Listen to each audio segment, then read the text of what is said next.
Sore itu, seperti hari-hari sebelumnya, setiap kali aku berangkat ke tempat les dan lewat di depan rumahnya, cowok itu pasti ada di depan rumah.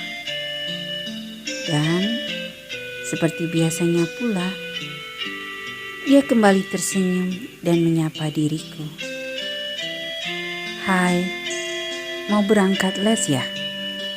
Sapanya lembut. Aku balas tersenyum. "Iya," jawabku sembari berlalu. Heran, mungkin itulah kata yang paling tepat untuk melukiskan apa yang aku pikirkan. Kalau cuma sekali, 2 kali dia ada di depan rumah saat aku lewat rumahnya, itu baru namanya kebetulan. Tapi ini hampir setiap kali aku berangkat ke tempat les, aku pasti melihat cowok itu ada di depan rumahnya. Dan herannya lagi, selalu kata-kata yang sama pula yang diucapkan untuk menyapa diriku. "Hai, mau berangkat les ya?" Dalam hatiku, aku sering tertawa sendiri. Mungkin tak ada kata-kata yang lain kali ya, yang dapat dipakai untuk menyapaku. Entah itu, "Hai, kenalan yuk," atau "Hai, boleh aku tahu namamu?" atau apalah itu. Dahiku berkerut karena heran dan bingung. Jangan-jangan diam-diam cowok itu ada rasa sama kamu lah, kata Sinta, temanku sore itu. "Ah, ngaco kamu. Kenal saja enggak," aku berkelit. "Memang orang jatuh cinta harus kenalan dulu," balas Sinta membuatku terdiam. Sejuta tanya dan keheranan berkecamuk dalam hatiku. Siapakah sebenarnya cowok itu?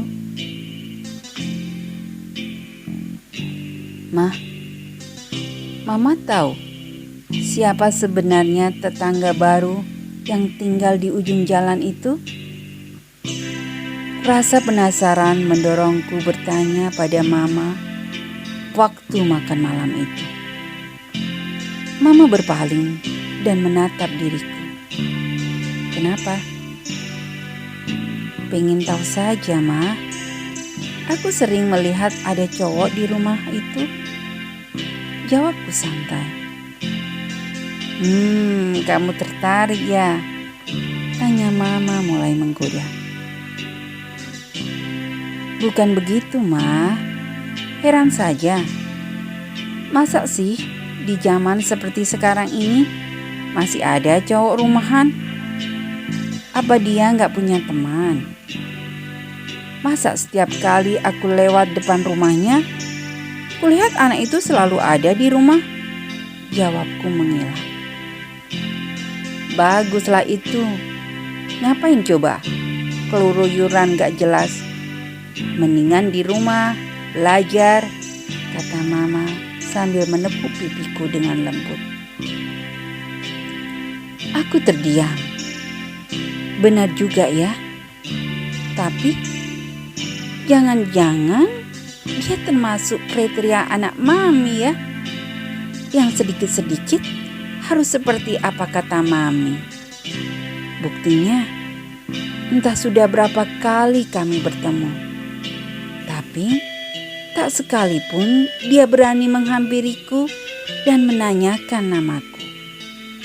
Beraninya cuma menyapaku. Itu pun dari jarak yang agak jauh. Ya apa salahnya kamu duluan yang mengajaknya berkenalan lah, saran Sinta membuat aku tertawa. Waktu pun terus berlalu. Dan sampai akhirnya sepulang aku liburan dari tempat nenek di luar kota, aku tidak pernah melihat cowok itu lagi di depan rumahnya. Setiap kali aku melintas, rumah itu terlihat sepi. Hingga di suatu sore, saat aku melewati rumah itu, seorang wanita separuh baya tiba-tiba keluar rumah dan memanggil namaku. "Kamu Larasati kan?" tanyanya dengan mata sayu. Aku mengangguk. "Iya, ada apa ya Tante?" tanyaku heran. Wanita itu menyodorkan beberapa surat padaku. Aku bingung. "Apa ini Tante?" "Ini surat Noel, putra Tante. Ini buat kamu." Mata wanita itu tiba-tiba berkaca-kaca. Aku pun semakin kebingungan. "Maksudnya apa Tante?" Untuk pertama kalinya aku tahu nama cowok itu adalah Noel. "Kamu pasti akan tahu setelah membacanya nanti Laras," bisiknya lirih. "Kenapa bukan Noel sendiri yang memberikannya pada saya Tante?" tanyaku agak kurang senang. Wanita itu menatapku tajam. Buru-buru dihapusnya air matanya yang hampir jatuh. "Apa kamu benar-benar tidak tahu Laras?" Dahiku berkerut, bingung, heran. Semuanya berkecamuk dalam hatiku. "Maksud Tante apa ya? Saya sungguh tidak tahu. Baru seminggu yang lalu saya pulang dari Surabaya Tante." Kembali wanita setengah baya itu, matanya berkaca-kaca.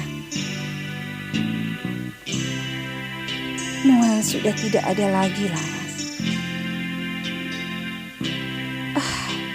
Aku tertegun. "Maksud Tante?"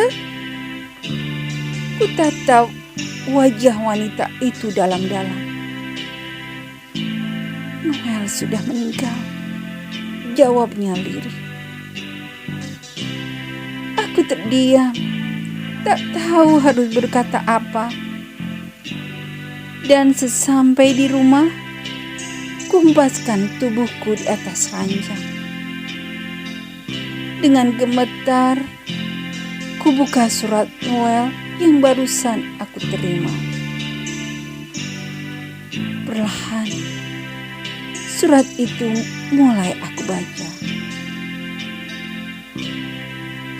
"Dear Laras, seperti biasanya, hari ini aku menunggumu lewat di depan rumahku. Ingin rasanya aku menghampirimu dan mengajakmu ngobrol. Atau setidaknya aku bisa sedikit agak lama menatap wajahmu. Maafkan aku Laras, kalau selama ini aku hanya berani menyapa dirimu dan dengan diam-diam menatap dan memperhatikanmu dari jauh. Seandainya keadaan berpihak padaku, saat ini aku pasti sudah main ke rumahmu. Atau bahkan mungkin aku sudah mengungkapkan isi hatiku, agar kamu tahu betapa aku menyukaimu. Tapi ternyata keadaan berkata lain. Pada akhirnya aku harus menyerah, menerima takdirku, penyakitku, dan kanker ganas yang menggerogoti waktu hidupku. Walau begitu, setidaknya aku masih bisa tersenyum setiap kali melihatmu. Senyummu, suaramu telah memberikan warna dalam hidupku. Bibirku terasa keluh, mulutku terkatuk rapat, tak mampu lagi membaca kata demi kata yang Noel tuliskan. Tiba-tiba semuanya terasa aneh. Hatiku tak menentu. Ada sesuatu yang tak ku mengerti, yang terasa hilang dari hatiku. Aku rindu sapaanmu, Noel.